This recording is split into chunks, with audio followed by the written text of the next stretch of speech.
বড়ভূমিৰ শাসনৰ বাগজৰি হস্তগত কৰিবলৈ যি সময়ত বিজেপি ইউপিপিএল আৰু পিপিএফে নিজাববীয়াকৈ দিনে ৰাতিয়ে প্ৰচাৰ চলাই আছে সেই সময়তে বিৰোধী কংগ্ৰেছে টকাৰ বিনিময়ত টিকট প্ৰদান কৰাৰ বিস্ফোৰক অভিযোগ উত্থাপিত হৈছে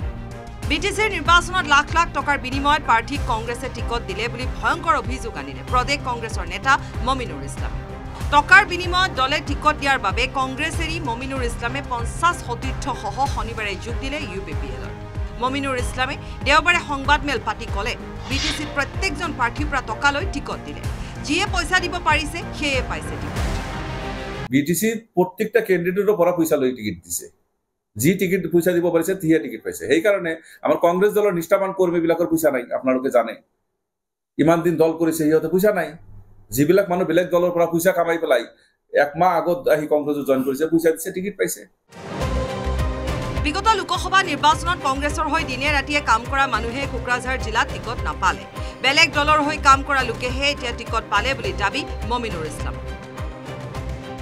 যোৱা এমপি ইলেকশ্যনত যিবিলাক মানুহ কাম কৰা নাই হিবিলাকে কোকৰাঝাৰ জিলাৰ প্ৰত্যেকটা ক্যান্ডিডেট কৰিছে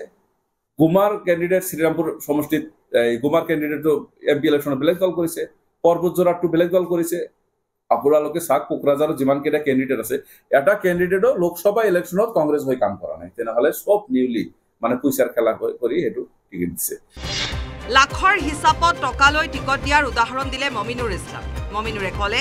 গুমাৰ প্ৰাৰ্থীজনক বিজেপিৰ পৰা টকা লৈ টিকট দিলে 30-35 লাখ টকা লৈ টিকট দিলে টকা ললে বিধায়ক সুবাহন আলী চৰকাৰেও তেখেতৰ টিকটটো একচুয়ালি বিজেপিৰ পৰা পইচা লৈ টিকট দিছে মানুহৰ পৰা শুনা পাইছো প্ৰায় 30-35 লাখ টকা লেনদেন কৰিছে এই আব্দুল সুবহান আলী সৰকাৰ গোলগঞ্জৰ এমএলএ বহুত মানুহে কয় এনেকা শুনা পাইছো যে টকা লৈ তাক টিকট দিছিল যে 10 লাখ টকা দিয়া তোমাক টিকট দিম তো ইমান এমএলএ সুবহান আলী সরকারে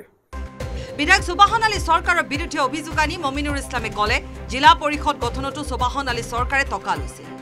70 লাখকৈ টকা লৈছিল বিধায়ক সুবাহনে কেৱল বিটিচি নিৰ্বাচনতেই টকাৰ বিনিময়ত টিকট প্ৰদান কৰা হ'ল এনে নহয় মমিনুৰৰ মতে আগন্তুক বিধানসভা নিৰ্বাচনতো টকাৰ বিনিময়ত কংগ্ৰেছত বিক্ৰী হ'ব টিকট 4-5 কোটি টকাত বিক্ৰী হ'ব বিধানসভাৰ টিকট তাতে কংগ্ৰেছে বিলাক বিক্ৰী কৰিছে সুবহান আলী সৰকাৰে এটা ক্যান্ডিডেটৰ 70 লাখ টকা লৈ বিক্ৰী কৰিছে তাতে বিক্ৰী কৰি পেলাই বিটিচিত এটা কলা বাজাৰ হিয়তে টকাৰ এটা গেম কৰিলে প্ৰত্যেকটা ক্যান্ডিডেটৰ পৰা আজি শ্ৰীৰামপুৰৰ ক্যান্ডিডেটটো আপোনালোকে চাকচোন এনেকা এটা ক্যান্ডিডেট দিছে সেই ফিল্ডত ওলাব পৰা নাই জিকা সিটটো